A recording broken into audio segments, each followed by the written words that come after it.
तो आज Venn diagram समझना था ना हमने।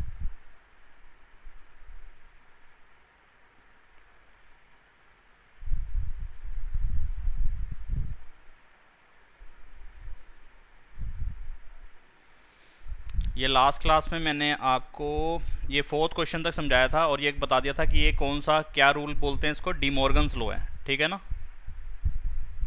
हुई थी ये बात क्लियर लास्ट क्लास वाली?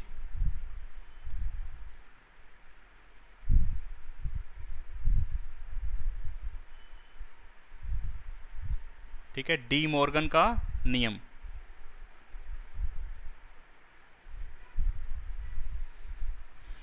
बोलो बात समझ में आई थी कि नहीं आई थी? लास्ट क्लास में जो करी थी क्या था वो, दो सेट है, अगर उसके यूनियन का कॉम्प्लीमेंट निकालेंगे तो ये किसके इक्वल होगा, ए का कॉम्प्लीमेंट इंटरसेक्शन बी का कॉम्प्लीमेंट, और इसका उल्टी बात कि ए इंटरसेक्शन बी का कॉम्प्लीमेंट किसके इक्वल होगा, ए का कॉम्प्लीमेंट यूनियन बी का कॉम्प्लीमेंट।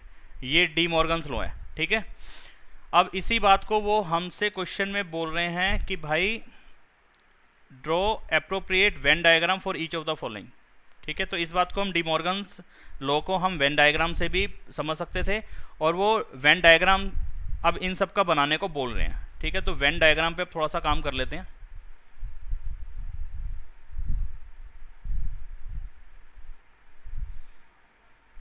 ठीक है, वेन भी एक मैथमेटिशियन और डी मॉर्गन भी एक मैथमेटिशियन। तो वेन ने इसी चीज़ों को एक डायग्राम से सॉल्व करा, और डी मॉर्गन्स ने तो ये वाला रूल दिया हमें, ये वाला, इस रूल को क्लियर करा, ठीक है। उन्होंने वेन डायग्राम नहीं दिया, वेन डायग्राम वेन डायग्राम तो वेन तो मैथमेटिशियन थे, तो उन्होंने जो डायग्राम बनाया वो वेन डायग्राम है।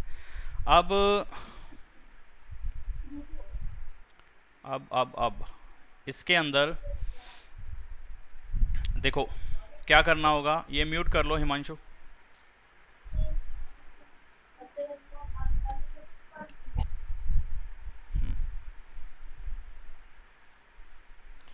एक रेक्टेंगल बनाया, ये किस चीज़ को शो करेगा, यूनिवर्सल सेट को। ये किस चीज़ को शो करेगा, यूनिवर्सल सेट को, कैपिटल यू। और यू और यूनियन के साइन में कोई समानता ना हो जाए, इसलिए यू को कैपिटल यू जिस तरीके से दिखाते हैं इस तरीके से ऊपर दो लाइनें डाल दी, यू के ऊपर ऐसे दो कट डाल दिए, तो ये कैपिटल यू को शो कर रहा है, ठीक है। तो ये यूनिवर्सल सेट है, और यूनियन के सिंबल में सिर्फ ऐसा ही रहेगा, उसमें ये मत डाल देना, ठीक है। यूनियन का सिंबल यू जैसा, और यू प्रॉपर यू जैसा, कैपिटल यू जैसा, ठीक है। तो ये यूनिवर्सल सेट हो गया। इसके अंदर एक सेट ए आया, ठीक है। यूनिवर्सल सेट का एक पार्ट है सेट ए, तो सेट ए को हम किस शेप से दिखाएंगे, सेट को किस शेप से दिखाना है, सर्कल की शेप से दिखाना है, ऐसे, ठीक है। ये सेट ए हो गया, ठीक है। और इसके मेंबर समझो, एक सेट ए था, अगर मैं नीचे इसके लिए एक क्वेश्चन डालूं और उसको सेट लिखूं कि एक सेट था, यही क्वेश्चन ऊपर डालता हूं, एक सेट ए था जिसके एलिमेंट थे 1 2 3 4, और यूनिवर्सल सेट था जिसके एलिमेंट थे 1 2 3 4 5 6 7, ठीक है। तो ए सेट के मेंबर कौन से थे, 1 2 3 और 4, ठीक है। ये चारों एलिमेंट ए के अंदर आने चाहिए, तो ए के अंदर हमने सारा एलिमेंट दिखा दिए चारों। और यूनिवर्सल सेट में ये भी है, ये भी है, ये भी है और ये भी है, ये तो होगा ही होगा, चार तो हैं। उसके अलावा क्या है, 5 6 7, तो 5 कहीं पे भी 6 और कहीं पे भी 7 डाल दिया तुमने। तो ये हमने इस क्वेश्चन को, यानी कि जो मैंने ऊपर रेड पेन से लिखा है यूनिवर्सल सेट और ए सेट, तो इसको, इसके लिए अगर वेन डायग्राम बनाना है तो वो ये बनेगा कि ए सेट के एलिमेंट ए के अंदर आएंगे, यूनिवर्सल सेट में ए सेट भी आएगा और बचे हुए एलिमेंट्स भी आएंगे, रिपीट कुछ नहीं करना। ये ऐसा नहीं है कि यूनिवर्सल सेट के हिस्से में 1 2 3 4 इसमें भी कहीं दिखाऊंगा, नहीं, ये नहीं दिखाऊंगा मैं, ये तो अपने आप से आ ही गया ना, यूनिवर्सल सेट के अंदर ही तो ए सेट आ रहा है, और ये होता भी है कि कोई भी सेट जो है वो उसके यूनिवर्सल सेट का हिस्सा होगा। ठीक बात कह रहा हूँ, गलत कह रहा हूँ कुछ? नहीं आई बात समझ में?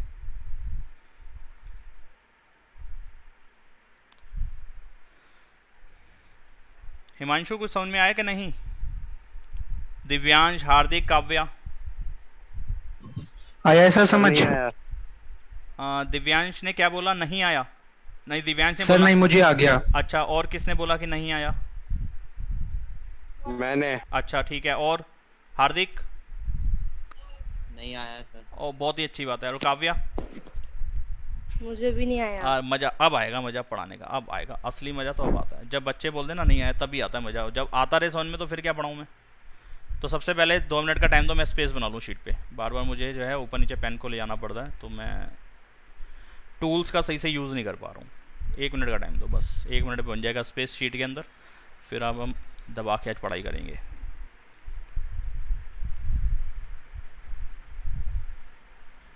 चलिए देखो, यूनिवर्सल सेट, अगर मैं कोई एक चीज़ डाल दूँ यूनिवर्सल सेट, या इसके अंदर एलिमेंट्स है, खाली नहीं है इसलिए डॉट्स डाल दिए।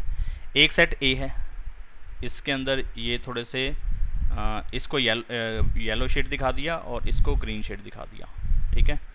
और सेट बी, इसको मैंने ब्लू शेड दिखा दिया। तो यूनिवर्सल सेट का हिस्सा ए सेट होगा कि नहीं होगा?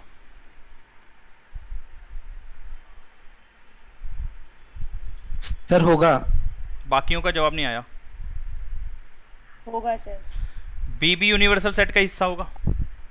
यूनिवर्सल सेट उसी को बोलते थे ना, क्योंकि यूनिवर्सल सेट का मतलब था कि सारे के सारे जो भी उस क्वेश्चन में सेट लिखे हैं आपने, वो उसके यूनिवर्सल सेट में आएंगे, ठीक है ना।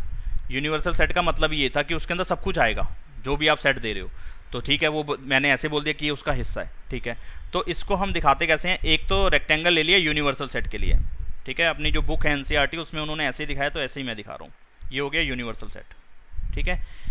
यूनिवर्सल सेट में ए सेट पूरा आएगा, यानी कि ए सेट के जो भी एलिमेंट होंगे वो ग्रीन पार्ट वो सारा आएगा, ठीक है। तो एक सेट बना दिया मैंने, ये एक सर्कल डाल दिया, ये ए सेट है, और ये ग्रीन शेड में बना दिया,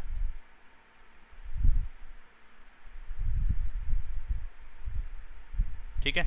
एक सेट बना दिया मैंने बी सेट, एक सर्कल बना दिया बी, और इसको मैंने दिखा दिया ब्लू शेड से। तो ऐसे ही तो लिखोगे। और अगर मैं कहूं कि ए और बी में कुछ भी कॉमन नहीं है, ए और बी में कुछ भी कॉमन नहीं है, और अगर मैं कंडीशन यहाँ डाल दूं कि ए इंटरसेक्शन बी जो है वो फाई के इक्वल है, तो यानी कि इन दोनों में कुछ कॉमन नहीं है, तो यानी कि जो ए के सेट के एलिमेंट हैं और जो बी सेट के एलिमेंट हैं वो आपस में मैच नहीं कर रहे, तो ये अलग जगह पे गया, ये अलग जगह पे गया। और मैंने इसको ग्रीन शेड से दिखाया था, इसको ब्लू शेड से दिखाया, तो वही शेड्स मैंने यहाँ दिखा दी। और यूनिवर्सल सेट का हिस्सा होगा, यूनिवर्सल सेट में ही सारा कुछ आएगा। ये ए भी उसका मेंबर होगा, बी भी यूनिवर्सल सेट का ही मेंबर होगा। आया कुछ समझ में? यस सर, आ गया। Yes sir. अच्छा, और अच्छे से अब समझते हैं और डिटेल में। अब मैंने कहा कि ये ना क्वेश्चंस के साथ ही लेता हूँ, तो ऐसे तुम्हें शेडिंग में थोड़ी सी दिक्कत आ रही है, डायरेक्टली समझने में आ जाएगा, थोड़ी प्रैक्टिस मांगेगा ये टॉपिक। अभी पढ़ोगे फिर थोड़े टाइम बाद खुद और पढ़ना, तो जितना प्रैक्टिस बार बार करोगे उतना अच्छा क्लियर होता जाएगा। एक सेट सर आपने पिछली क्लास क्यों नहीं भेजी थी? पिछली क्लास की वीडियो का पता क्या हुआ, मैंने बोला था ना बीच में लाइट का कुछ पंगा हो गया, मेरा मॉनिटर ऑफ हो गया था, वो पूरा सिस्टम ही डाउन हो गया, और जो रिकॉर्डिंग हुई थी वो सारी की सारी मेरी बेकार हो गई। पिछली क्लास की सिर्फ 10 मिनट की रिकॉर्डिंग आई है, जो दोबारा लाइट ऑन करी थी और जब सिस्टम चालू करा था और करा था, तो वही रिकॉर्डिंग आई है। बाकी सारी रिकॉर्डिंग मेरी फाइल ही गायब हो गई है, करप्ट हो गई है फाइल। तो बड़ा अफसोसजनक घटना है। तो फिर दोबारा बना दूंगा मैं उसकी वीडियो, किस दिन रात को बैठ के बना दूंगा और वो भेज दूंगा। अब वो सेम तो नहीं बनेगी ना, वो टॉपिक वाला सारा पढ़ा दूंगा मैं। Okay sir. हाँ, और ये वीडियो सिर्फ एक आधे चैप्टर की आएंगी, सारे चैप्टर्स की नहीं आएंगी, ठीक है। वो जब मेरी वेबसाइट बन जाएगी ना, अभी उस पर काम कर रहे हैं हम, वेबसाइट जब बन जाएगी तो फिर वो आपको प्रॉपर OTP के साथ आपको वीडियो मिलेगी। जो जो ज्वाइन कर रखे होंगे बच्चे उन्हीं के पास ही वो उन्हीं को भी फैसिलिटी मिलेगी, वो OTP उनको ही पहुंचेगा और वो उससे देख पाएंगे वो वीडियोस। तो अभी उस पर काम चल रहा है, अभी 10-15 दिन तो मान के चलो कम से कम और लगेंगे। तो एक सेट ए लिया मैंने, 1 2 3 4 5, ठीक है। एक सेट बी लिया, इसमें डाला 1 2 3 6 8 6 और 7, 1 2 3 6 7 8, ठीक है। और एक यूनिवर्सल सेट दिया इसके लिए, जिसमें है एलिमेंट्स 1 2 3 4 5 6 7 8 9 10। अगर मैं इनके लिए एक यूनिवर्सल सेट बना रहा हूँ तो इन दोनों के एलिमेंट तो पक्की बात है उसमें मेरे को डालने ही होंगे, वरना वो यूनिवर्सल सेट हो ही नहीं पाएगा। यूनिवर्सल सेट का हिस्सा होगा सेट ए, यूनिवर्सल सेट का हिस्सा होगा सेट बी, ठीक है जी। इसी का हिस्सा होगा ये, इसी का हिस्सा होगा ये। इसके एलिमेंट इससे कम तो हो ही नहीं सकते इन दोनों से, इसके बराबर या इससे ज़्यादा होंगे, इससे कम नहीं हो सकते। ये चीज़ तो आपको पिछले यूनिवर्सल सेट जब हमने पढ़ा था तो क्लियर हो गई थी ये बातें। तो अब मैं बना रहा हूँ इसके लिए वेन डायग्राम, फ्री हैंड ही बना रहा हूँ तो थोड़ा सा रेक्टेंगल गड़बड़ आएगा, कहते तो मैं टूल का यूज़ कर लेता हूँ, ऊपर से रेक्टेंगल सही से बन जाएगा। और 2 सेट हैं। अब देखो 2 सेट में मेरे बच्चे देखो कि कुछ कॉमन तो नहीं आ रहा। जैसे ऊपर वाले क्वेश्चन में वेन डायग्राम मैंने बनाया था ना, तो मैंने कहा था भाई इसमें और इसमें कुछ भी कॉमन नहीं है। स्पेशली मैंने एक नीचे लाइन लिखी थी कि दोनों का कॉमन 5 है, यानी कि कुछ भी कॉमन नहीं है, तो ये दोनों को अलग अलग बना दिया। लेकिन इस क्वेश्चन में आप देखना जरा, इन दोनों में कुछ कॉमन तो नहीं है सर। है तो दोनों सेट में कुछ 1 2 3 कॉमन है। ओहो आराम से बोलिए, तेरी तो आवाज बोलते जा रही है। तो 1 2 और 3 कॉमन है। जब कुछ कॉमन होगा तो दोनों सेट में कुछ ना कुछ जब भी कॉमन होगा तो दोनों को ओवरलैप कराना पड़ेगा। कैसे, देखो मैं बताता हूँ आपको।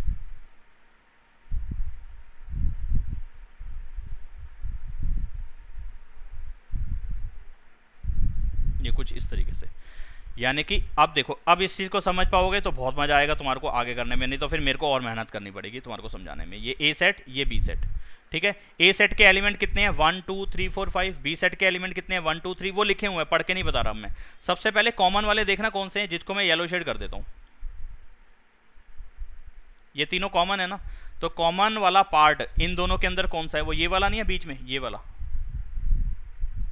सही कह रहा हूँ।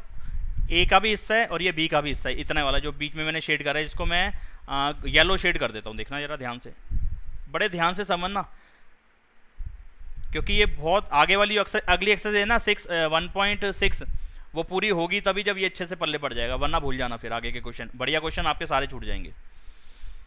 वेन डायग्राम देख लो जरा ध्यान से, ये कॉमन वाला पार्ट यही है ना। इन दोनों को अगर मैं ए में और बी में सेट में, मैं कहूँगी ये वाला सर्कल, पहले वाला सर्कल ए सेट का है, दूसरे वाला सर्कल बी सेट का है, तो इनमें कॉमन देखना कौन सा है जो दोनों के पास हो। 1 2 3। नहीं, यहाँ पे शेड में देखो, शेड के अंदर कौन सा है, येलो शेड वाला। येलो शेड ही है ना। कि और कोई दिमाग तुम्हारा चल रहा है कि येलो शेड से बाहर वाला भी दोनों के पास है। ये वाला हिस्सा अगर मैं कहूँ, ये वाला हिस्सा अगर मैं कहूँ, ये वाला हिस्सा तो सिर्फ बी के पास है, ए के पास थोड़ी ना है, ठीक है। और अगर मैं ये ब्लू वाला हिस्सा करूँ, ये ऑरेंज वाला, तो ये बी के पास है, नहीं है। जो बी के पास भी है और जो ए के पास भी है वो ये वाला हिस्सा, येलो वाला। बोलो हाँ के ना, तब मैं बढ़ूंगा आगे। सर ठीक है, यस सर। हाँ तो ये यस सर। ओहो दिव्यांश, तू अपना वॉल्यूम थोड़ा कम कर बेटा, बहुत तेज आ रहा है। तो यहाँ पे डाल दिया मैंने 1B 2B और 3B, ठीक है। तीनों नंबर डाल दिए क्योंकि ए के पास भी थे और बी के पास भी थे। अब ए सेट के बचे हुए एलिमेंट कौन से हैं, 4 और 5, तो ए के पास 4 भी है और 5 भी है। अब ए वाला जो सर्कल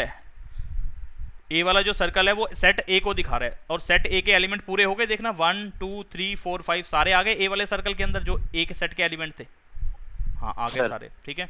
अच्छा बी को पढ़ते हैं। बी में 1 2 3 आ रहा था, वो तो बी वाले सर्कल के अंदर ये 1 2 3 भरा जा रहा है ना। बी वाला जो सर्कल है उसके अंदर 1 भी आ गया, 2 भी आ गया, 3 भी आ गया, भरा गया ना इसके अंदर। कौन सी चीज नहीं भर गई, 6 7 और 8, वो कहाँ भरनी पड़ेगी मुझे, येलो पार्ट में नहीं भरनी पड़ेगी, वो इसके बी वाले के व्हाइट पार्ट में भरनी पड़ेगी। 6 7 और 8 बी का हिस्सा तो है लेकिन वो ए का हिस्सा नहीं है, इसको ऐसे भर दिया, ठीक है। और यूनिवर्सल सेट में आओ, जो तीनों में कॉमन थे 1 2 3 4 5 6 7 8, ये तो भर चुके हैं। यूनिवर्सल सेट में ये भी आ चुका है, ए वाला सर्कल भी, बी वाला सर्कल भी, यानी कि सारे नंबर ये वाले आ चुके हैं। कौन कौन से, 1 2 3 4 5 6 7 8। कौन से नंबर नहीं आए, 9 और 10, वो यहाँ पे आ जाएंगे। ना तो ये 9 ए का हिस्सा है, या ना ये 9 बी का हिस्सा है, ना ये 10 ए का हिस्सा है, ना ये 10 बी का हिस्सा है। तो यहाँ पे इसको मैं थोड़ा सा ना ऐसा करता हूँ, ये ए को और बी को थोड़ा सा शेडिंग डाल देता हूँ इसके अंदर, ताकि ये सेट है, और ये ब्लू पार्ट जो है ये यूनिवर्सल सेट है। अब बताओ ये चीज़ समझ में आई कि नहीं आई, कि नंबर भरने आए हैं इस सेट के अंदर, इस डायग्राम में, ठीक है। भर पा रहे हो नंबर, समझ में आ गई चीज़, ठीक है। किसी को कोई डाउट इस चीज़ के अंदर? नो हाँ हार्दिक, सही में आ गया ना? हाँ अब जरा आगे बढ़ते हैं।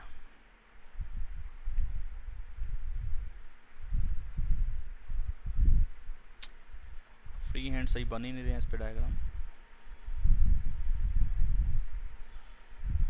ये लिया। अब मैं कहूं कि एक सेट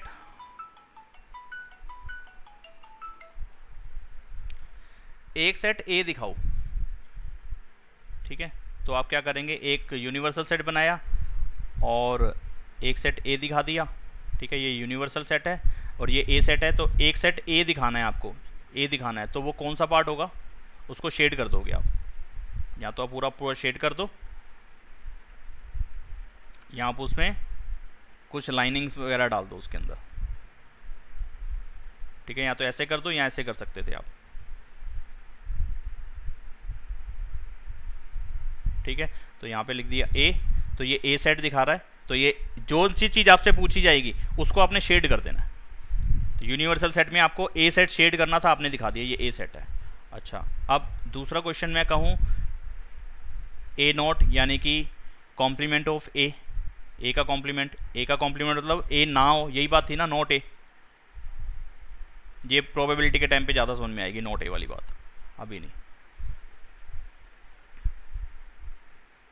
ए के सेट और यूनिवर्सल सेट, ये चीज़ बता रहा है यूनिवर्सल सेट को, ठीक है। एक लिया हमने इसके अंदर सेट ए, ठीक है। अब हमें किस चीज़ को शेड करना है बेटा, हमें ये दिखाना है ना ए नॉट को। ए नॉट का मतलब होता था यूनिवर्सल एस कॉम्प्लीमेंट या कॉम्प्लीमेंट ऑफ ए का मतलब होता है यूनिवर्सल सेट में से ए सेट को माइनस कर दो, यही मतलब होता था ना इसका। हाँ, यही मतलब होता था लास्ट सर। तो हमें यूनिवर्सल सेट में से ए सेट को निकाल के बाकी सबको शेड करना है।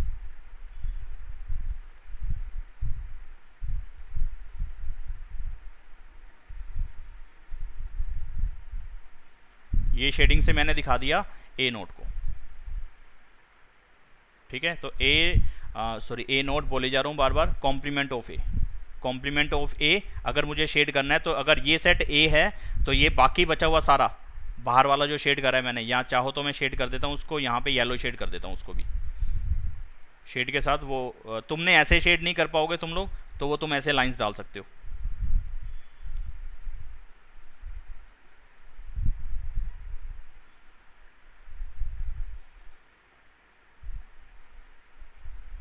प्रॉपरली करके दिखाना है, ऐसा नहीं कोई छोड़ दो कसर, अब छोड़ दो, पूरा पूरा शेड होना चाहिए प्रॉपरली। ये तो ये जो शेडिंग है ये नॉट कॉम्प्लीमेंट ऑफ ए है, ठीक है। ए को छोड़ के यूनिवर्सल सेट में से ए को छोड़ दिया तो बाकी सारा कॉम्प्लीमेंट ऑफ ए है। अच्छा जी, ये भी समझ में आ गया, आगे बढ़ते हैं। अगर मैं कहूँ कि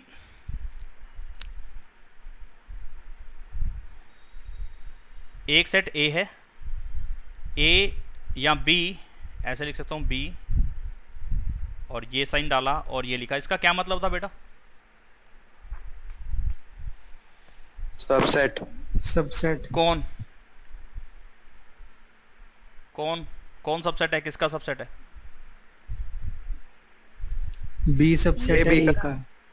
बी सबसेट है ए का, यही मतलब था ना इसका। तो बी के सारे एलिमेंट ए में होंगे, ये बात पक्की है कि नहीं है? Yes sir. बी के जोन से भी एलिमेंट होंगे वो ए के पास जरूर होंगे, ठीक है। तो यानी कि इन दोनों में से बड़ा सेट हो सकता है, तो कौन सा हो सकता है?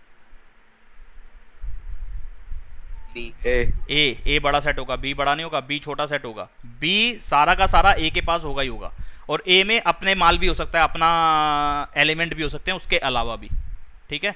तो बी बड़ा, ए बड़ा सेट है, बी छोटा सेट है, दोनों इक्वल भी हो सकते हैं, कंडीशन पे दोनों इक्वल भी हो सकते हैं। लेकिन अगर मैं बोल रहा हूँ B is the subset of A, तो ए के पास बी के सारे एलिमेंट होंगे होंगे, ये पक्की बात है। तो ये बनाया मैंने सेट ए, ये बनाया सेट ए, और इसी के अंदर बना दिया सेट बी, क्योंकि उसी का हिस्सा वो है, ठीक है।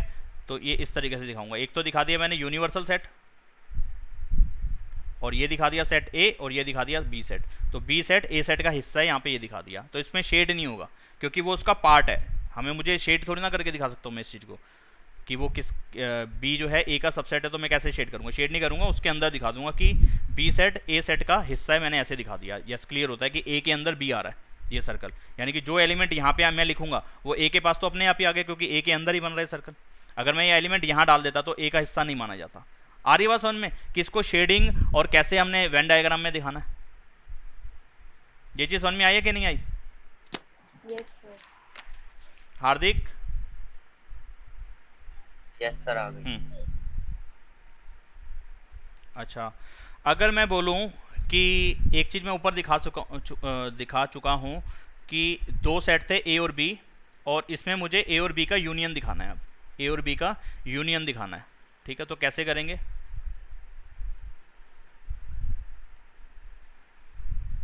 दो सेट हैं,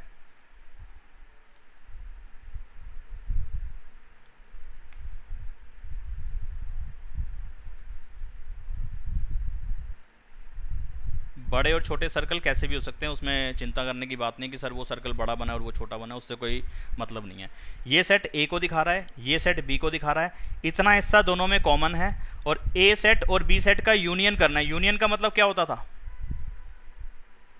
ऐड करा दो एडिशन। या फिर मिला दो, ऐसे लिख सकते हैं, मिला के लिख दो, दोनों को जोड़ दो, ठीक है। तो ए सेट और बी सेट को मिला दो तो कौन सी एरिया को शेड करोगे? ए सेट ये पूरा हो गया, ये हो गया ना ए सेट पूरा, और बी सेट ये पूरा है। इसमें से इतना पार्ट तो मैं शेड पहले कर चुका हूं, तो बी का बचा हुआ हिस्सा भी शेड कर देता हूं। अगर मैं ए और बी को मिला लूंगा तो इतना हिस्सा तो शेड करूंगा, बताओ और किसको करूंगा? बात आई समझ में कि नहीं आई?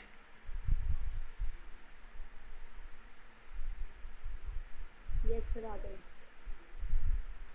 बॉयज को मेरे को लगता है आ नहीं रही बात समझ में। नहीं सर, आ सर रही है। नहीं है। हिमांशु नहीं आई? No sir. क्यों, क्या दिक्कत आ गई? अच्छा चलो एग्जांपल लेते हैं।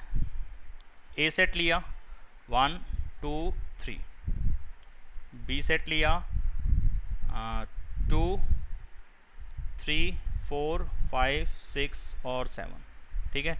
और एक यूनिवर्सल सेट था ही, इसके अंदर सारे एलिमेंट आएंगे, तो यूनिवर्सल को अब मैं हटा रहा हूँ, उसके अंदर ये सारे एलिमेंट तो हैं, और भी कुछ होंगे वो यहाँ बाहर आ जाएंगे।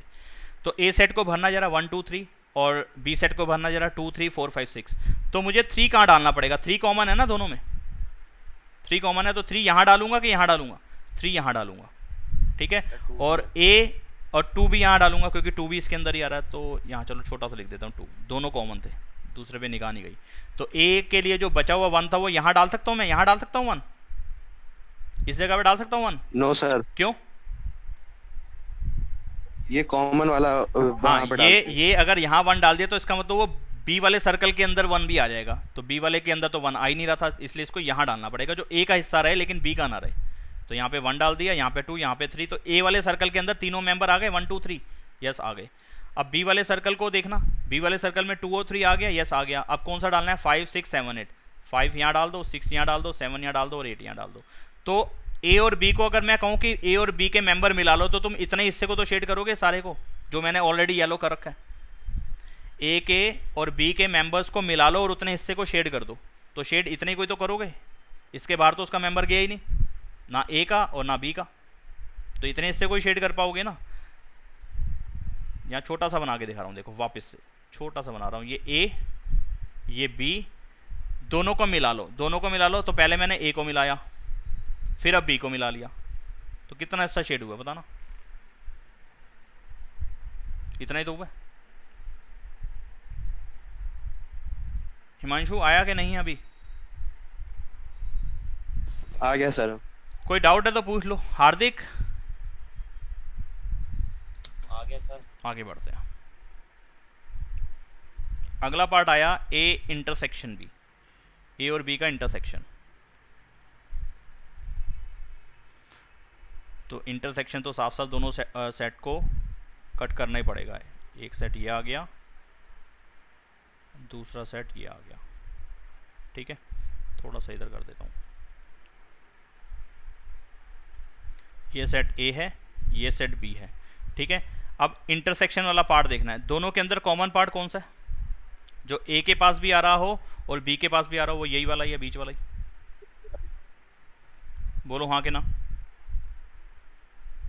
Yes sir. तो इतना ही शेड होगा यहाँ पे, तो ये वाला पार्ट होगा। मैं यहाँ पे ऐसे करता हूँ, एरो डाल के लिख देता हूँ, ये है ए इंटरसेक्शन बी, ठीक है। और ऊपर वाले में ये जो शेडिंग है ये वाली टोटल, ये है ए यूनियन बी की, ठीक है। दोनों का यूनियन और दोनों का इंटरसेक्शन, ये बातें आपको क्लियर होनी बहुत ज़रूरी है वेन डायग्राम में, ठीक है। इतनी बात क्लियर हो गई, और ये बड़ी चौड़ी भी नहीं है। बाकी यहाँ पे यूनिवर्सल सेट है ही, अगर मैं नहीं लिख रहा हूँ तो समझ जाना कि यूनिवर्सल सेट है। बाकी जो बॉक्स है, रेक्टेंगल है, बॉक्स तो नहीं है, रेक्टेंगल है, तो ये रेक्टेंगल में यूनिवर्सल सेट है, ठीक है, जिसमें ए भी आएगा और बी भी आएगा। आगे बढ़ते हैं। अच्छा, अब जरा इस चीज को देखना, A union B not, A union B not. तो बनाता हूं मैं दोबारा से, दोबारा बार बार बना रहा हूं, ऊपर से कॉपी पेस्ट नहीं कर रहा हूं ताकि आपके भेजे में आ जाए सारी बातें। एक काम ये करता हूं, सुनो, कॉपी किस चीज को कर रहा हूं, ये बार बार मुझे ये सर्कल बनाने पड़ रहे हैं ना, ये वाले, ये सर्कल मुझे बार बार बनाने पड़ रहे हैं, तो इतने पार्ट को मैं कॉपी कर लेता हूं ताकि जब भी दूसरा बनाऊंगा ना तो इतने पोर्शन को सीधे पेस्ट मार दूंगा। तो ये कर लिया मैंने कॉपी, ठीक है। अब आगे बढ़ेंगे फटाफट से। ए यूनियन बी, पहले ए यूनियन बी को जरा देखना कौन सा हिस्सा होगा वो, ए यूनियन बी पूरा होगा, दोनों सर्कल मिला के पूरा होगा ना।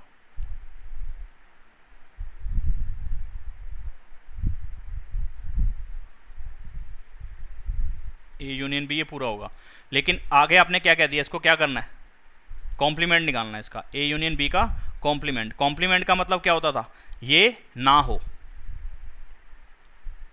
ए यूनियन बी ना हो, ए यूनियन बी ना हो तो क्या हो, यूनिवर्सल सेट में से इस चीज को हटा दो, यूनिवर्सल सेट में से इस चीज को हटा दो, तो शेडिंग इस चीज की तो होनी नहीं थी यहाँ पे, किस चीज की शेडिंग होनी थी, बाहर वाला सारा आना था ये।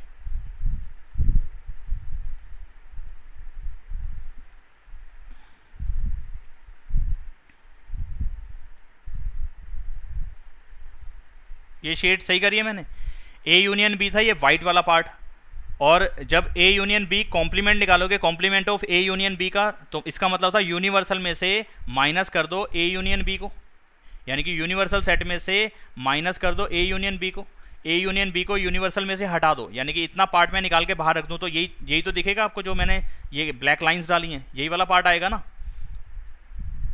Yes sir. अगर मैं इसको ये ब्लू शेड कर दूं,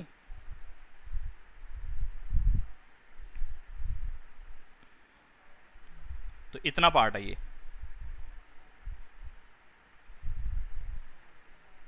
शेडिंग करके दिखा रहा हूँ प्रॉपरली आपको तरीके से, 2 मिनट का टाइम देते रहो मुझे, आपके समझ में भी आता जाएगा और काम भी हो जाएगा और अच्छा भी दिखेगा ये।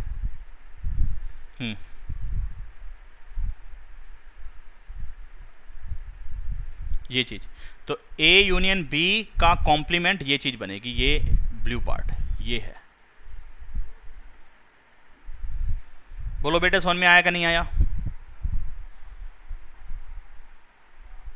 बता दो हाँ या ना। आ गया सर। काव्या का तो आ गया, और दिव्यांश बेटा तू बोल दे। आ गया सर। ठीक है, और हार्दिक, हिमांशु आ गया सर। अच्छा, अब मैं अगली चीज़ बता रहा हूँ, अगली चीज़ समझने वाली है, ध्यान से समझने वाली है, ज़्यादा अच्छे से समझने वाली है, क्योंकि दिमाग खपाएगी थोड़ा सा ये। ए नॉट, ए नॉट मतलब complement of A, complement of A, complement of B का इंटरसेक्शन। अब जरा इस बात को समझो जरा, ये अब आपको बढ़िया समझ में आना चाहिए। अब मैं पहले कर लेता हूँ यहाँ पे इस चीज़ को पेस्ट वापस से, यस, तो मुझे दोबारा बनाना नहीं पड़ा, इस चीज़ को कह रहा था मैं। ठीक है, तो पहले ए नॉट को देखते हैं, ए का कॉम्प्लीमेंट देखते हैं। ए का कॉम्प्लीमेंट मतलब बताओ, ए का कॉम्प्लीमेंट मतलब क्या चीज़ होती है?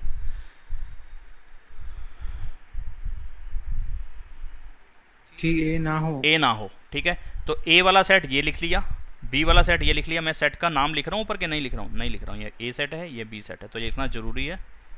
ऊपर तो लिख दिया था मैंने, ठीक है, यहाँ पे भी लिख दिया ए और बी सेट। तो ए सेट ना हो तो क्या शेड, कहाँ पे शेड करूंगा? इस सर्कल को छोड़ के बाकी सारा शेड कर दूंगा। तो अभी मैं सिर्फ इतने हिस्से को देख रहा हूँ, ए का कॉम्प्लीमेंट। बी पे अभी जा नहीं रहा हूँ मैं, सिर्फ ए का कॉम्प्लीमेंट देख रहा हूँ। तो पूरे यूनिवर्सल सेट में से ए को हटा देता हूँ।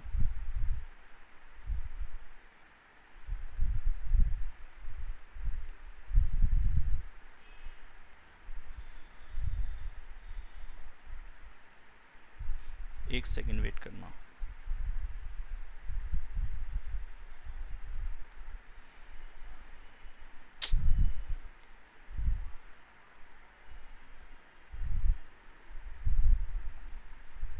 अभी आ रहा हूँ वापस, उस पर भी शेड कर रहा हूँ जो करनी चाहिए थी मुझे।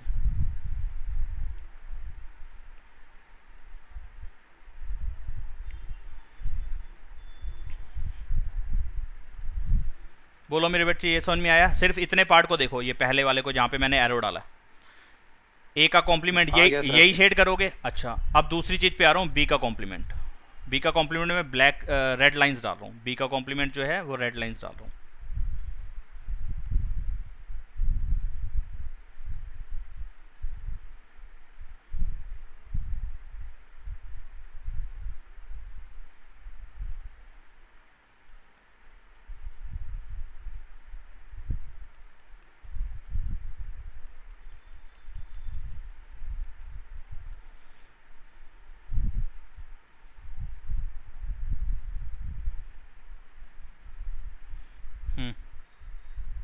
बी का कॉम्प्लीमेंट मैंने रेड लाइन डाली है, तो बी वाले हिस्से को छोड़ के बाकी सारे में रेड कलर होना चाहिए था, कर दिया। बोलो इतनी बात समझ में आई कि नहीं आई? आ गई सर। अब तुम्हारा दिमाग घूमने वाला है। अब इसके अंदर क्या करना है, इसमें इसका इंटरसेक्शन, इंटरसेक्शन मतलब कॉमन। कॉमन, दोनों में कॉमन, यानी कि दोनों में कॉमन मतलब, कॉमन का मतलब दोनों चीज़ें एक साथ होनी चाहिए, यानी कि ब्लैक लाइन और रेड लाइन जहाँ पे आ रही है वो हिस्सा ले लो, ब्लैक वाला और रेड वाला जहाँ आ रहा है वो ले लो। जहाँ पे ब्लैक और रेड मिक्स होके आ रहा है, कितने हिस्से में आ रहा है देखो ब्लैक और रेड, इतने हिस्से में देखना जरा, यहाँ पे इस टाइम मेरा मार्कर घूम रहा है ना, यहाँ देखो जरा, ये इतने हिस्से में, ये वाले हिस्से में क्या तुम्हारे को कहीं पे ब्लैक लाइन नजर आ रही है? एक इतने हिस्से में? No sir. ये वाले हिस्से में ब्लैक लाइन कहीं नजर नहीं आ रही। ये बीच वाला तो वैसे वाइट चल रहा है, इसमें तो बेचारे में कुछ हो ही नहीं पा रहा। ठीक है, तो ये मैं जिसमें रेड लाइन सारी थी वो हटा रहा हूँ, जरा ध्यान देखना जरा। या ऐसे इतने पार्ट को कॉपी करता हूँ, इतने पार्ट को भी कॉपी कर रहा हूँ, ताकि तुम्हारे को वापस से वो वाली चीज़ नज़र भी आती रहे। टाइम जरूर लगेगा लेकिन तुम्हारे भेजे में आ जाएगा, जो कि बच्चों को समझ में ही नहीं आता ये वेन डायग्राम, जो कि काफ़ी आसान है। तो ये मैं जहाँ पे ब्लैक लाइन आई नहीं रही थी मैं उतने हिस्से को हटा रहा था, कुछ ज़्यादा ही हट गया।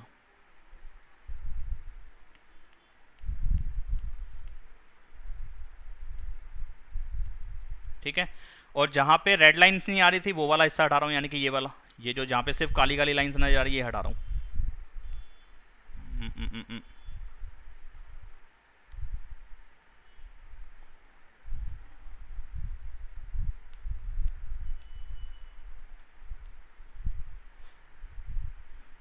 ठीक है जी, ये तो थोड़ा सा और हटने वाला पार्ट है तो उसको भी ज़रा हटा ही देते हैं इरेज़र लेके, छोटे वाला।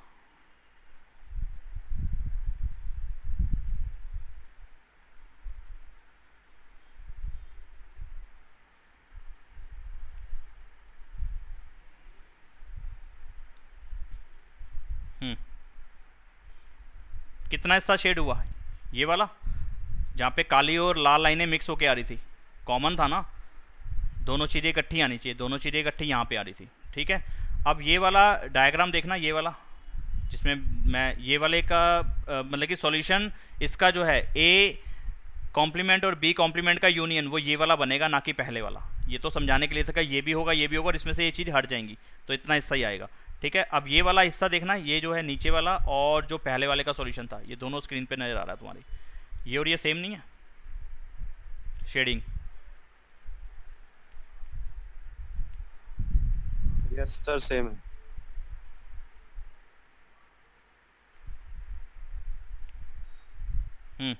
ये और ये सेम है। और डी मॉर्गन्स लॉ भी तो यही कहता था, ए यूनियन बी का कॉम्प्लीमेंट किसके इक्वल होता है? ए का कॉम्प्लीमेंट और बी का कॉम्प्लीमेंट का इंटरसेक्शन करा दो। तो ये चीज़ रही इंटरसेक्शन की, ये रही यूनियन वाली बात, और दोनों का डायग्राम सेम बना। सेम बना कि नहीं बना? सेम बना है। समझ में आया कि Yes, नहीं? sir. अब ये बात सारी ये तो छोड़ो कि डी मॉर्गन्स लॉ से हमने कर लिया या वैसे कर लिया या जैसे भी कर लिया, लेकिन मेन बात है कि मैंने जो तरीके से समझाया तुम्हारे भेजे में आया कि नहीं आया? आ गया सर। सर आगे बढ़ते हैं। अगला पार्ट क्या है?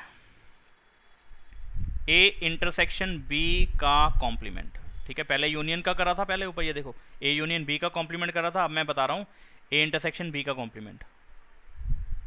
तो क्या करूँ, चलो दोबारा ही बना लेता हूँ क्योंकि वो पार्ट तो कॉपी रहा नहीं।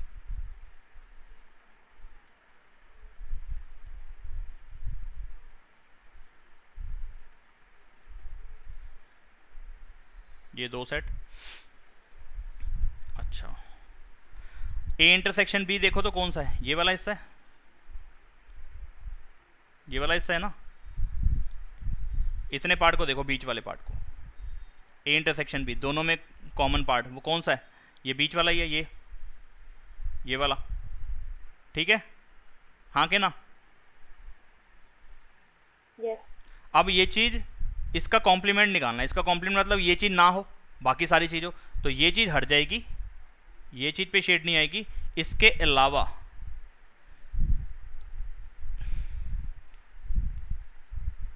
दोबारा से सर्कल डाल देता हूं,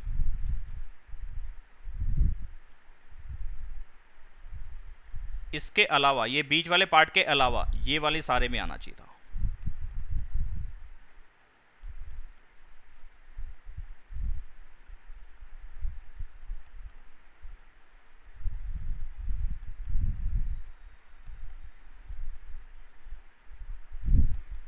बोलो बात समझ में आ रही है कि नहीं आ रही?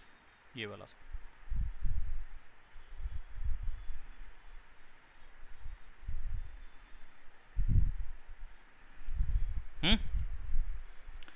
ए इंटरसेक्शन बी का कॉम्प्लीमेंट, ए इंटरसेक्शन बी है ये वाइट वाला पार्ट, ये जो वाइट बीच में पार्ट बचा है ये इंटरसेक्शन का है, लेकिन इसका जब कॉम्प्लीमेंट निकालोगे तो कॉम्प्लीमेंट में ये चीज हटा दो, बाकी सारी ले लेनी है। यूनिवर्सल सेट में से ये चीज हटा दो, तो यूनिवर्सल सेट था ये रेक्टेंगल, इसमें से ये शेड वाला वाइट वाला पार्ट हटा दो, तो बाकी सारे को शेड यही करना पड़ेगा ना, ये सारा होगा। तो ये तो बना इसका शेडिंग, यानी कि इसका वेन डायग्राम, एक तरीके से शेडिंग मतलब वेन डायग्राम। अब इस चीज का अगर वेन डायग्राम बनाऊं, किस चीज का?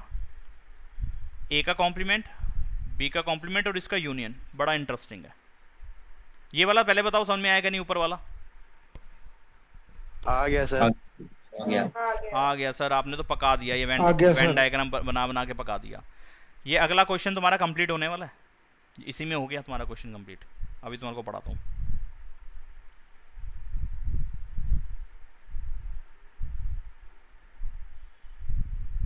थोड़ा सा छोटा हो जाए यार, बस इतना ठीक है। हाँ जी, तो अगला पार्ट क्या था? ए का कॉम्प्लीमेंट, बी का कॉम्प्लीमेंट का यूनियन, ठीक है, बड़े ध्यान से समझना।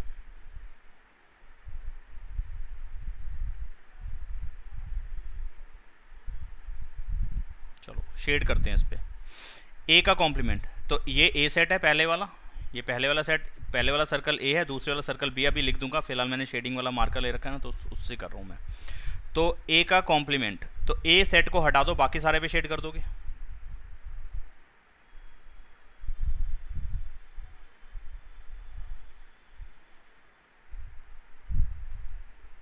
ए वाले को छोड़ के बाकी सारे पे शेड कर दिया, पहले वाला सर्कल छोड़ के बाकी सारे पे शेड कर दिया। ये हो गया ए का कॉम्प्लीमेंट। ये चीज समझ में आती है कि ए का कॉम्प्लीमेंट यही शेड होगा कि कुछ और होगा? कोई डाउट तो नहीं है? No sir. अच्छा, अब देखो मैं ले रहा हूँ ब्लू मार्कर। देखो ऊपर मैं आपको एक जगह करके दिखा रहा हूँ, जहाँ पे आया ब्लू मार्क, येलो मार्कर, और अगर इसके ऊपर ही मैं चला दूंगा ब्लू मार्कर, तो वो कौन सा मार्क कलर बनता है? ग्रीन बनता है ना? दोनों कलर मिक्स करके कौन सा कलर बन जाएगा? ग्रीन बन जाएगा। अब इस चीज़ को यहाँ पे तुम समझ पाओगे, तभी मैंने ऐसे मार्क कर लिए हैं। अब बी का कॉम्प्लीमेंट, ये था सेट ए, ये था सेट बी, और ये था पूरा यूनिवर्सल सेट, ठीक है। तो ए का कॉम्प्लीमेंट, ए को छोड़ के बाकी सारे पे शेड कर दिया। अच्छा जी, अब बी का कॉम्प्लीमेंट लेना, वो मैं कर रहा हूँ ब्लू मार्कर का यूज़, ब्लू मार्कर, ठीक है। और जहाँ पे दोनों मिक्स हो जाएंगे वो कौन सा कलर बन जाएगा? ग्रीन कलर बन जाएगा। मैं ले रहा हूँ ब्लू मार्कर, ये आपके सामने आ रहा है, व्हाइट पे दिखा रहा हूँ मैं, ब्लू यही है, ठीक है। अब बी का कॉम्प्लीमेंट निकालना है, तो बी वाले सर्कल को छोड़ के बाकी सारे पे शेड कर दो, यही मतलब हुआ ना बी का कॉम्प्लीमेंट। इतने पार्ट को देखोगे तो इसका मतलब क्या है? बी वाले सर्कल को छोड़ के बाकी सारे यूनिवर्सल सेट को शेड कर दो, यही मतलब है। हाँ बोल दो या ना बोल दो, ताकि मैं आगे बढ़ सकूं। हाँ सर। हाँ नहीं बोलते, हाँ जी बोलते हैं। हाँ जी। हाँ ठीक है। हाँ जी। हाँ, तो बी वाले सर्कल को छोड़ के बाकी सारे को शेड कर रहा हूँ। बी वाला सर्कल ये रहा, इसको छोड़ के बाकी सारे पे शेड करा, शेड करा, शेड करा, शेड करा, करा करा करा। अरे भाई, तो थोड़ी शेडिंग हो सकता है इस यूनिवर्सल सेट के बाहर चली जाए, तो उसको इग्नोर करना है आपने। शेडिंग के टाइम पे ऐसे करना तो नहीं होता, लेकिन अब क्या करें, यहाँ पे पूरी कोशिश कर रहा हूँ सही करने की।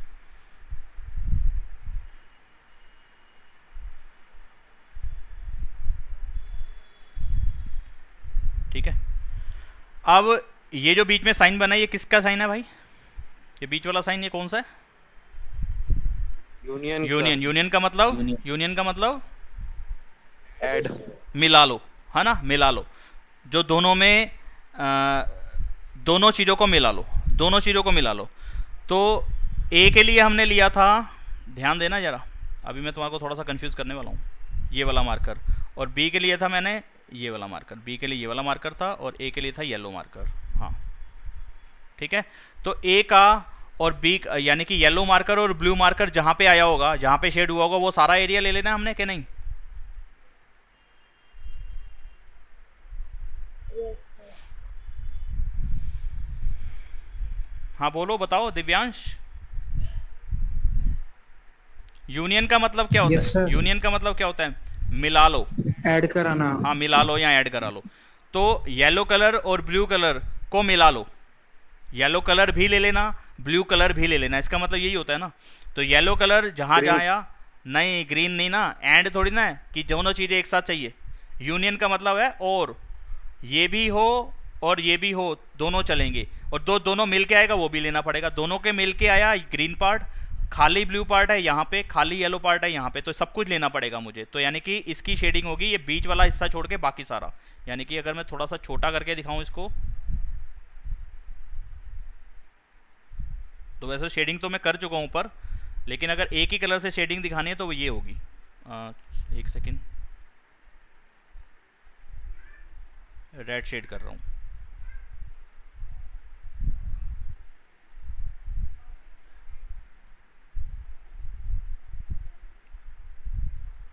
ये ठीक है, तो आपके पास भी इतने हिस्से को छोड़ के बाकी सारा कुछ लेना था। आई बात समझ में कि नहीं आई? कोई कंफ्यूजन है? ये क्या हुआ, ये थोड़ा सा हिल कैसे गया ये ऊपर वाला? ये कुछ हिल गया ना? एक सेकंड यार, क्या हुआ ये?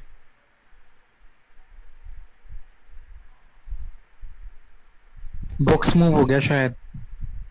बॉक्स थोड़ा सा इधर आ गया। नहीं यार, ये पूरा देखो ना, ये भी इधर आया, ये यूनियन का साइन भी ऊपर नीचे हो गया, ये कैसे हो गया?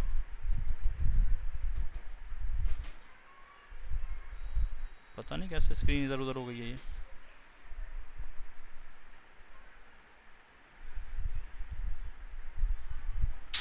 दोबारा देखना पड़ेगा इस चीज को।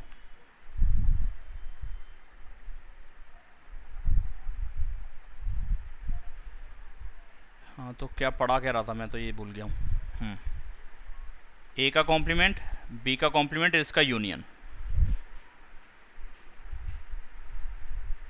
ये ए सेट, ये बी सेट,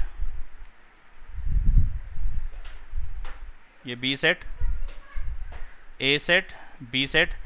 ए का कॉम्प्लीमेंट, ए का कॉम्प्लीमेंट मैं करता हूँ ब्लैक लाइन से।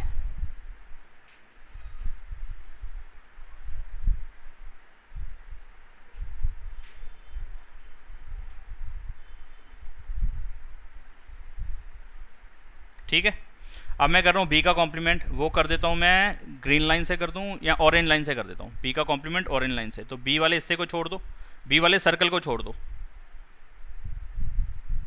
मैं गंदी बड़ी शेडिंग हो रही है यार आज तो यार, एक तरह से पेन चल ही नहीं रहा। चलो कोई बात नहीं, फिर भी आप फोकस रखो यहीं पे कि बी वाले सर्कल को छोड़ के बाकी सारे को मैं शेड कर रहा हूँ कि नहीं कर रहा हूँ। बी वाले सर्कल को छोड़ के बाकी सारे को शेड कर दिया। ठीक है, अब यूनियन का मतलब दोनों चीज़ों को लेना है, दोनों को लेना है,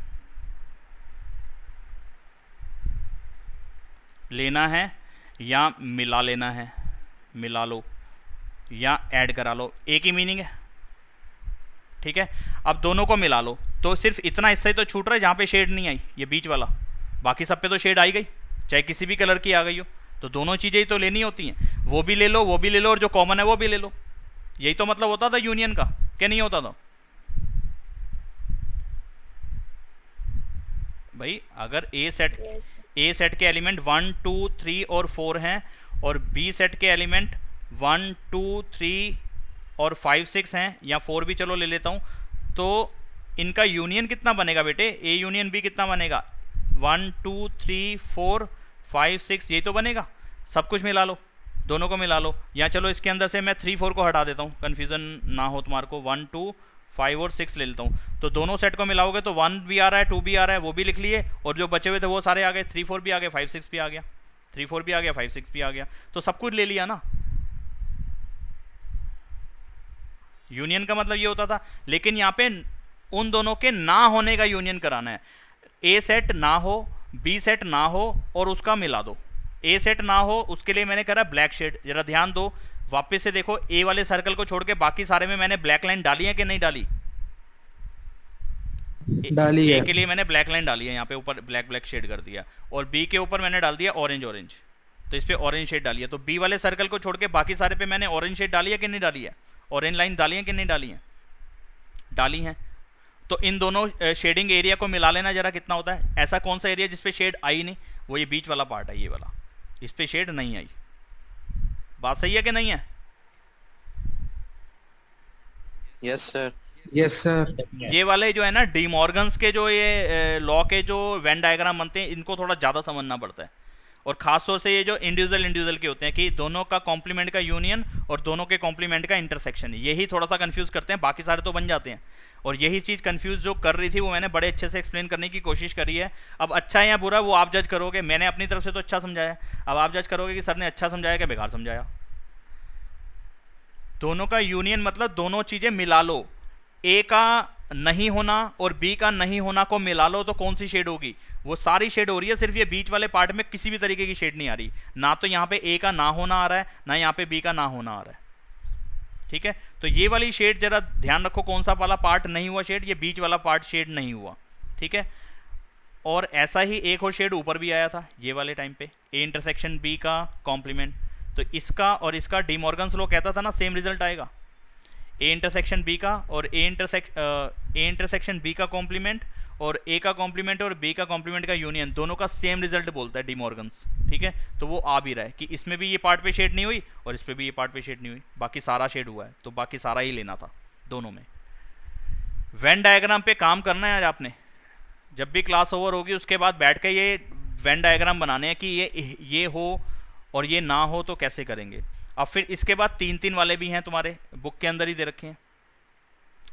ये वाले समझ में आया कि नहीं है पहले ही बताओ मुझे। ये जो जितने भी वेन डायग्राम मैंने आज समझाए हैं आपको, ये सारे क्लियर हुए कि नहीं हुए? ऊपर से 1 2 3 और 4 5 6 7 8 9 वेन डायग्राम मैंने समझाए हैं आज आपको।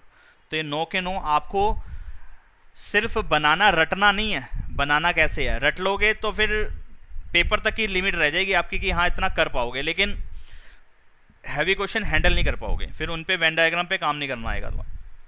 समझना है, दिमाग में बिठाने की एक्चुअलिटी में मीनिंग है, और बहुत आसान है, शेडिंग ही तो करनी है, लेकिन दिमाग से। शेडिंग है लेकिन ये ड्राइंग नहीं है, थोड़ा सा दिमाग से करना है।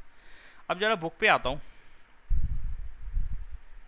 ये जो अगला क्वेश्चन है ना 5, इसके लिए वेन डायग्राम बनाना है, ये सारी चीज़ें बता दी है। ए यूनियन बी का कॉम्प्लीमेंट बता दिया है, ध्यान हो तुम्हारे को, तो ए का कॉम्प्लीमेंट और बी का कॉम्प्लीमेंट का इंटरसेक्शन ये भी बता दिया है, ए इंटरसेक्शन बी का कॉम्प्लीमेंट ये भी बता दिया है, ए का कॉम्प्लीमेंट यूनियन बी का कॉम्प्लीमेंट ये भी बता दिया। ये चारों मैंने लास्ट के जो 4 समझाया ना वो यही थे। ठीक है, तो ये आपको आने चाहिए थे, मतलब कि समझा दिए, अब आ जाने चाहिए, पहले से नहीं आने चाहिए थे। अब इससे अगला क्वेश्चन ले लेते हैं 6 क्वेश्चन, फिर मैं 3 वाले वेन डायग्राम पे काम करूंगा, आपको वो थोड़ा बता दूंगा।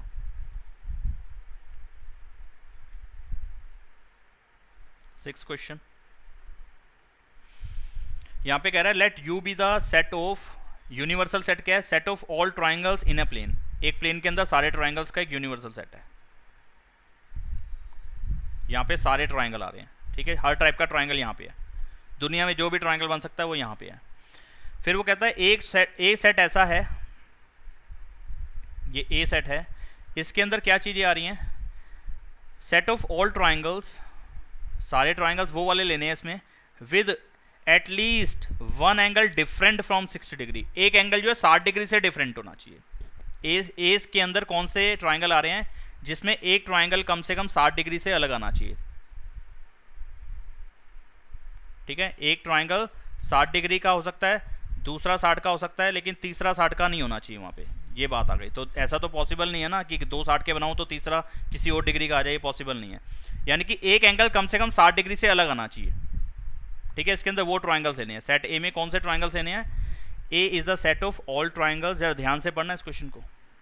ए is the set of all triangles with at least 1 angle different from 60 degree. एक एंगल कम से कम 60 डिग्री से डिफरेंट होना चाहिए।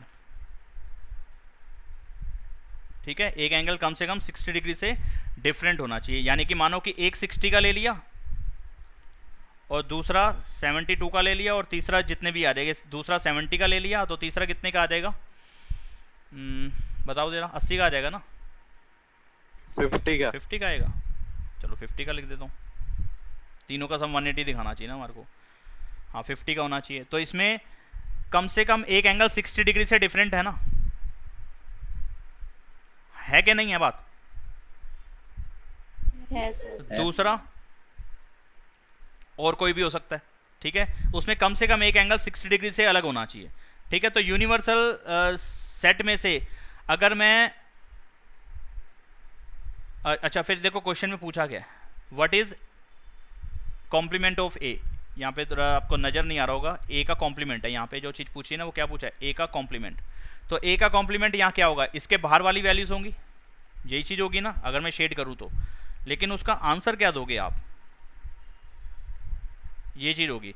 तो यहाँ पे तो आ रहे हैं वो ट्राइंगल्स, ए सेट के अंदर वो ट्राइंगल्स आने हैं जिसमें कम से कम एक एंगल 60 डिग्री से अलग होना चाहिए, ठीक है, एक एंगल 60 डिग्री से अलग होना चाहिए, ठीक है। अगर एक अलग होना चाहिए तो बाहर वो ट्राइंगल आएंगे जिसमें दो एंगल तीनों 60 के हो। तीनों 60 के होंगे, ठीक है। यानी कि अगर दो 60 के डाल दूं तो तीसरा तो अपने आप ही 60 का आ जाएगा, ठीक है ना। एक एंगल 60 से अलग होना चाहिए, यहां पे मैंने दो एंगल 60 के डाल दिए, ठीक है, दो एंगल 60 के डाल दिए, तो तीसरे की वैल्यू भी अपने आप कितने डिग्री की आएगी?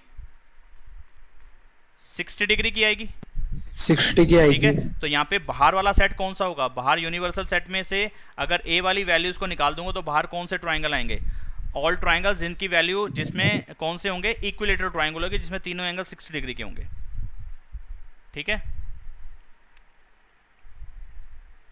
यानी कि कहने का मतलब क्या था, देखो इस चीज को समझो जरा दोबारा से, ए वाली बात को जरा दोबारा से समझो तब एक और अच्छे से क्लियर होगा। एक एंगल कम से कम 60 डिग्री से अलग होना चाहिए, एक एंगल 60 डिग्री से अलग डाल दिया, एक 60 का नहीं डाला मैंने, 50 का डाल दिया, दूसरा जितने मर्जी का डाल दूं, तीसरा जो भी आ जाएगा आ जाएगा। तो इसमें एक एंगल 60 डिग्री से अलग है ना, कम से कम एक ट्राइंगल, एक एंगल 60 डिग्री से अलग वैल्यू का है, हाँ ठीक बात है। अच्छा दूसरा ट्राइंगल और डाल दिया,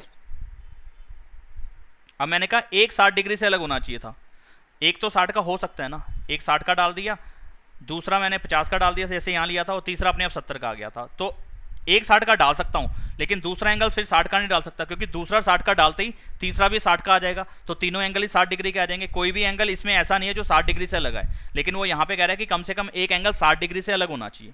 यहाँ पे तीनों ही 60 के आ गए, तो एक भी ऐसा एंगल नहीं आया जो कि 60 डिग्री से अलग वैल्यू का हो, ठीक बात है, आ रही समझ में। तो यूनिवर्सल सेट में होंगे जिसमें सारे के सारे एंगल 60 डिग्री के होंगे, और यूनिवर्सल सेट को छोड़ के जो सेट ए है, यानी कि यूनिवर्सल सेट का हिस्सा है सेट ए, सेट ए के अंदर वो एंगल ट्राइंगल्स आएंगे जिसमें कम से कम एक एंगल 60 डिग्री से अलग होना चाहिए, एक एंगल 60 डिग्री से अलग होना चाहिए। आप कोई सा भी एंगल बना लो, मान लो यहाँ पे 32 डिग्री का डाला, यहाँ पे 48 डिग्री का डाला, तो इन दोनों का सम कितना आता है? 40, 50, 60, 70, 80, 80 आता है, तो 100 डिग्री का आएगा, एंगल सम प्रॉपर्टी से आएगा। तो बताना इसके अंदर कोई एक एंगल है जो 60 डिग्री से अलग वैल्यू का हो, बताओ। यस सर, तीनों ही है, हाँ तो ये इसके अंदर आएगा, सेट ए का मेंबर है ये। इसका मतलब हमें तो कोई एक होना चाहिए ना 60 से अलग, हो सकता है तीनों ही 60 से अलग हो, वो भी आ जाएंगे। अच्छा फिर मैंने कहा यार चलो, उनने कहा कि कोई एक एंगल 60 डिग्री से अलग होना चाहिए, तो कोई तीन में से कोई एक 60 से अलग होना चाहिए ना, बचे दो एंगल, उन दोनों में से मैं कोई एक 60 का डाल दूं तो मैंने कहा चल डाल देता हूँ, ये वाली कंडीशन बना दी मैंने, एक 60 का डाल दिया, एक 50 का डाल दिया, तो दूसरा 70 का आ गया। इसमें भी कोई ना कोई एक एंगल 60 डिग्री से अलग है कि नहीं है? बोल दो।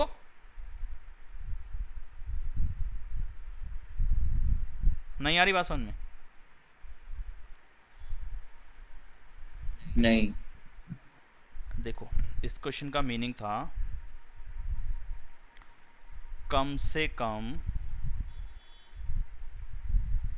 कोई एक एंगल की वैल्यू 60 डिग्री से, एंगल की जो वैल्यू है, एंगल की वैल्यू 60 डिग्री से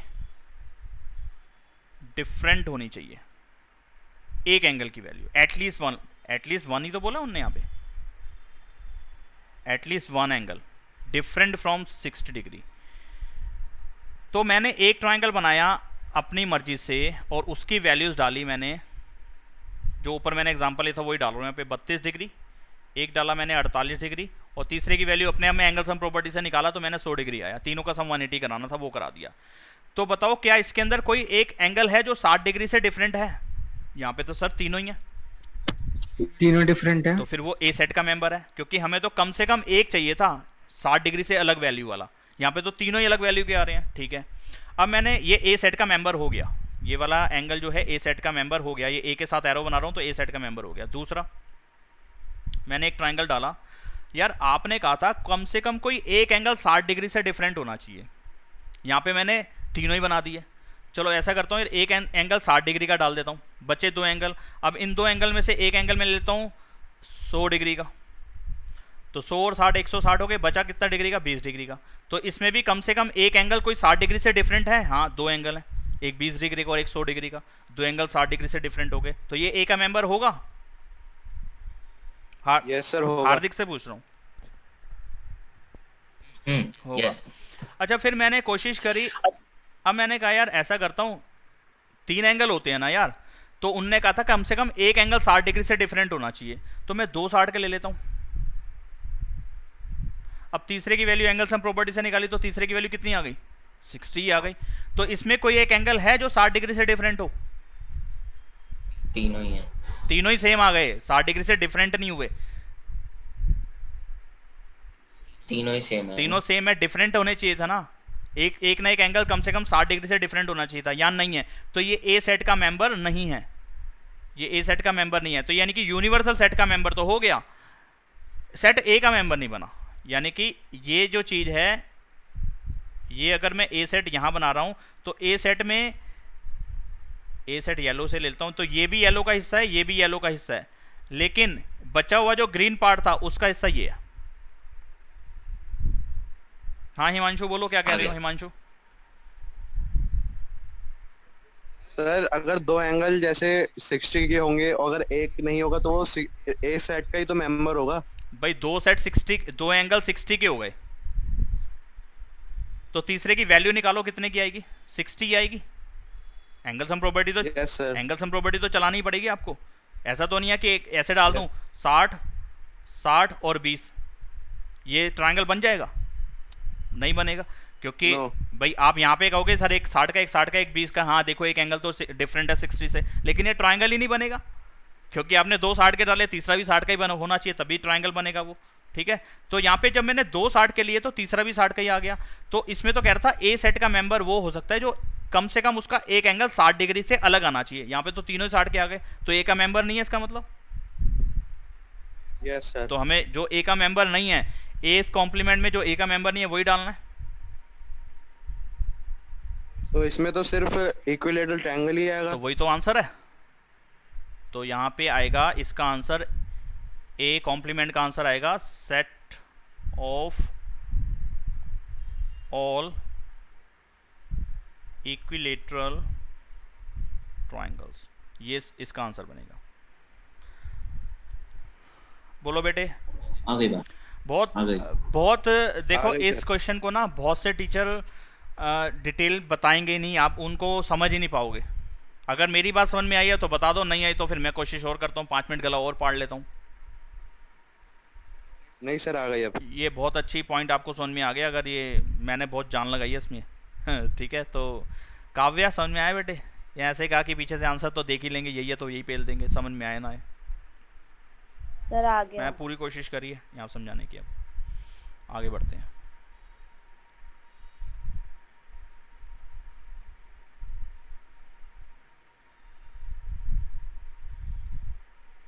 अच्छा 7वां क्वेश्चन ही रह गया इसका, वो भी ले लेते हैं।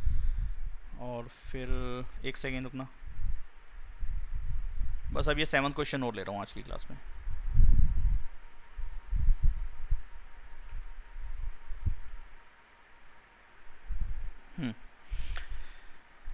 अब देखो बेटा क्या कह रहा है, वेन डायग्राम से भी कर सकते हैं और इसको अपनी तरफ से एग्जांपल लेके भी कर सकते हैं। तो मैं कोशिश करता हूँ वेन डायग्राम से बताने की। ए और ए कॉम्प्लीमेंट का यूनियन, तो एक सेट ये ए है और एक ना होने की चीज़ कहाँ पे आएगी, बाहर आएगी। ए हो और ए ना हो, ए होने का मतलब इस सेट का अंदर का मेंबर, और ए ना होने का मतलब यानी कि ए का कॉम्प्लीमेंट मतलब नॉट ए, ठीक है, या कॉम्प्लीमेंट ऑफ। अभी सेट की भाषा में इसको कॉम्प्लीमेंट ही पढ़ो, और जब प्रोबेबिलिटी पढ़ेंगे ना तो वहाँ पे नॉट ए वर्ड यूज़ करना शुरू कर देंगे, मीनिंग दोनों का सेम है। तो कॉम्प्लीमेंट ऑफ ए, इसको हम ऐसे लिखते हैं, इसका मतलब था कि यूनिवर्सल सेट में से ए सेट को हटा दो, तो पूरा ये रेक्टेंगल आ गया यूनिवर्सल सेट का, इसमें से ये बीच वाला ए सेट हटा दो, तो बाहर ही लिखूंगा ना ए नॉट, यानी कि ये सारा जो रेड शेड है, ये रेड शेड किसके लिए है, ए का कॉम्प्लीमेंट। अब इन दोनों का यूनियन करा देना, दोनों को मिला दो, काली लाइनों को और ब्लैक लाइंस को, ब्लैक शेड को और रेड शेड को मिला दो, तो कौन सी चीज बनती है देखना यार,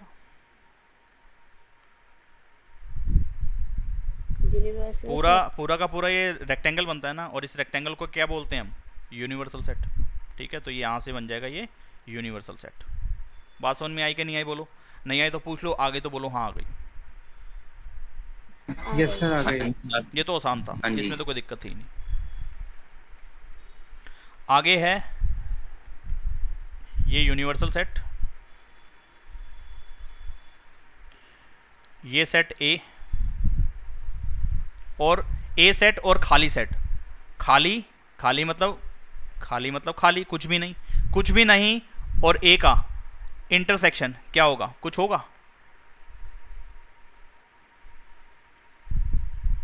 बताओ दोनों में कॉमन क्या है? No. कुछ भी नहीं। ये ए सेट है और खाली कहाँ पे है, मुझे क्या मालूम, कुछ भी नहीं है। ए सेट और खाली सेट का इंटरसेक्शन होगा खाली, यानी कि 5। बात समझ में आई तो बताओ, नहीं आई तो बताओ, पूछो। आ गई सर। आगे बढ़ते हैं। आ गई। ए सेट और ए सेट ना होने का इंटरसेक्शन। अब देखना बेटा, यही फिगर बनेगी इसके लिए। तो ए सेट होना, ये काली लाइन है, और ए सेट ना होना, कॉम्प्लीमेंट ऑफ ए मतलब ए सेट ना होना, वो रेड लाइंस हो गई। ये हो गई रेड लाइंस, यहाँ पे ये हो गया रेड लाइंस, और ये हो गई ब्लैक लाइंस। देखना इन ब्लैक लाइंस और इस रेड लाइंस में कुछ। सर हाँ बेटे, सेकंड वाले का ये नहीं होगा। अच्छा मैं गलत पढ़ गया ना, 5 पढ़ गया, 5 नहीं होने का था। मैंने यहाँ पे देखो क्वेश्चन गलत लिखा है, 5 नॉट नहीं लिखा, 5 कॉम्प्लीमेंट नहीं लिखा, कॉम्प्लीमेंट ऑफ 5 नहीं लिखा, मैंने 5 और ए का देख लिया। तो इसके हिसाब से तो सही है। अभी मैं उसको करा देता हूँ, पहले इधर देख लेते हैं। मैंने यहाँ क्वेश्चन में ये चीज़ देखी नहीं, ठीक है, तो अभी करते हैं इसको सही। ए और ए सेट का कॉम्प्लीमेंट समझ में आ गया ना। मेरी गलती क्या थी, मैंने क्वेश्चन वाले पार्ट में ये चीज़ देखी नहीं, इसलिए मेरे हिसाब से आंसर ठीक था वो। अभी मैं इसको भी करा देता हूँ। अच्छा पहले इस पर फोकस करो, ए और कॉम्प्लीमेंट ऑफ ए, यानी कि लाइंस मैंने डाल रखी है, शेड मैंने कर रखी है। इन दोनों शेड में कॉमन क्या है देखना जरा।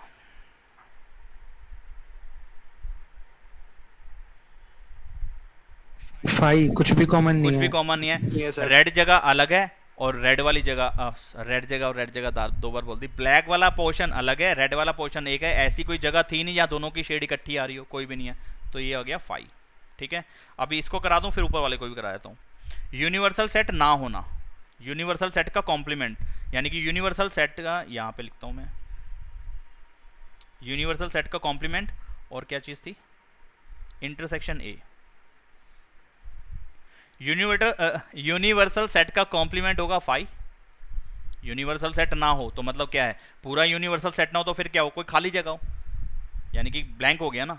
इसका मतलब इसका कॉम्प्लीमेंट हो गया 5 और 5 का कॉम्प्लीमेंट होगा यूनिवर्सल सेट, ध्यान रखना।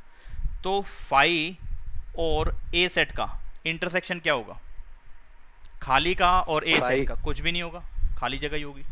तो 5 आ गया, ठीक है, ये भी आंसर आ गया, इसका 5 आ जाएगा। अब आ गया सेकंड का, सेकंड देख लेते हैं। सेकंड था 5 का कॉम्प्लीमेंट और ए का इंटरसेक्शन। 5 का कॉम्प्लीमेंट और ए का इंटरसेक्शन।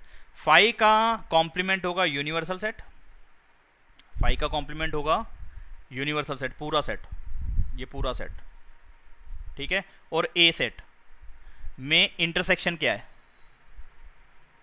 ऐसी कौन सी चीज है जो ए सेट में भी आ रही है और यूनिवर्सल सेट में भी आ रही है। देखो डायग्राम पे, वेन डायग्राम बना रखा है मैंने ये।